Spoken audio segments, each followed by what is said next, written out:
সাহিত্যপ্রেমীদের প্রাণের বই মেলায় প্রতিদিনই আসছে নতুন বই। বিভিন্ন বিষয়ের বইয়ের পাশাপাশি আসছে কবিতার বইও, কিন্তু কবিতার মান নিয়ে রয়েছে পাঠক প্রকাশকদের নানান সমালোচনা। তারা বলছেন কবিতায় ঘটেছে ছন্দের পতন, তাই বইয়ের বিক্রিও কম। মেলার পঞ্চম দিনে নতুন বই এসেছে ৯৮টি। সাদরিনা খন্দকারের রিপোর্ট। সাহিত্যপ্রেমীদের আবেগের অন্য নাম কবিতা। কবিতার মধ্যে যেন লুকিয়ে থাকে জীবনের সমস্ত জটিলতা আর সৌন্দর্য।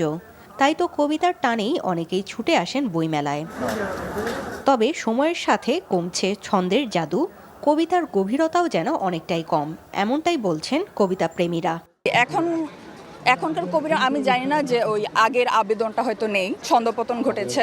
আগের মতো কবিতা আমরা খুব পাই না, কিন্তু বইমেলা আসলাম, ঘুরে দেখছি যদি ওরকম টানে কোনো কবি বা কবিতার বই আমি সংগ্রহ করব।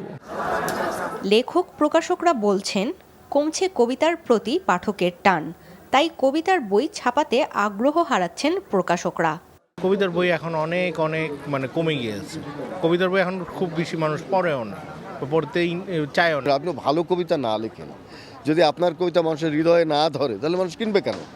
এদিকে বাংলা একাডেমিতে আহমদ ফয়েজের সংবাদপত্রে জুলাই অভ্যুত্থান বইয়ের মোড়ক উন্মোচন করেন তথ্য ও সম্প্রচার উপদেষ্টা নাহিদ ইসলাম। গণ অভ্যুত্থানে প্রিন্ট মিডিয়ার ভূমিকা নিয়ে লেখা হয়েছে বইটি বলে জানান লেখক। অভ্যুত্থানের সময় বাংলাদেশের সংবাদপত্রের ভূমিকা কেমন ছিল আর অভ্যুত্থানের সময়কার চিত্রটাই বা আসলে কেমন ছিল, এই জিনিসটা জানার জন্য এই বইটা আমার আসলে প্রকাশ করা। সাদরিনা খন্দকার, NTV নিউজ, ঢাকা।